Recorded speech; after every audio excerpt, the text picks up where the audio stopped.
আছে ওনার একটা অদ্ভুত বিচার হয়েছিল, উদ্ভট বিচার।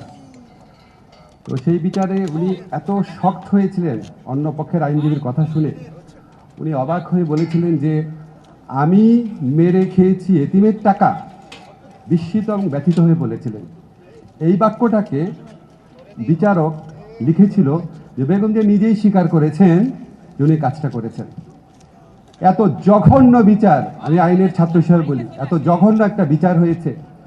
এটার বিপক্ষে বিবৃতি লিখে দাঁড়ে দাঁড়ে ঘুরেছি, মানে ফোন করেছি বিভিন্ন মানুষকে, 4 জনের বেশি রাজি হয় নাই যে হাইকোর্টে কি করবে না করবে। উনি যখন মুমূর্ষু অবস্থায় ওনাকে চিকিৎসার জন্য যেন বিদেশে পাঠানো হয়, 4 জনের তো বিবৃতি হয় না, এই জন্য পত্রিকা ধরে দিতে পারে নাই। চিকিৎসার জন্য যেন বিদেশে পাঠানো হয়। আবার কত মানুষকে অনুনয় বিনয় করেছি, অনেকের ইচ্ছা ছিল, সাহস করেন নাই।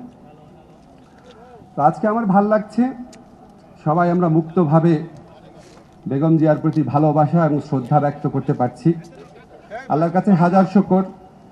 জুলাই গণঅভ্যুত্থানকারীদের প্রতি কৃতজ্ঞতা। বাংলাদেশের মানুষ আজকে স্বাধীনভাবে ঘৃণাও প্রকাশ করতে পারছে, স্বাধীনভাবে ভালোবাসাও প্রকাশ করতে পারছে। এই জন্য এক নেত্রীর ঠাঁই হয়েছে মানুষের হৃদয়ে, আরেকজনের ঠাঁই হয়েছে বিতাড়িত ভূমিতে। বেগম জিয়া যখন জীবিত ছিলেন, আমি ওনার জন্য বিভিন্ন প্রোগ্রামে, ফখরুল ভাই ছিলেন, আপনার মনে আছে, আমি একটা কথা বলতাম যে বেগম জিয়া ভালো থাকবে, ভালো থাকবে বাংলাদেশ। আমি বিশ্বাস করি অবশ্যই উনি এখন ভালো আছেন, কিন্তু বাংলাদেশ কি ভালো আছে বা ভালো থাকবে? যদি বাংলাদেশকে ভালো থাকতে হয় তাহলে বেগম জিয়াকে ইন্টারনালাইজ করতে হবে। ওনার অনেক অসাধারণ কিছু বৈশিষ্ট্য ছিল। উনি সৎ ছিলেন, দৃঢ়প্রতিজ্ঞ ছিলেন, আত্মত্যাগী ছিলেন, দেশপ্রেমিক ছিলেন।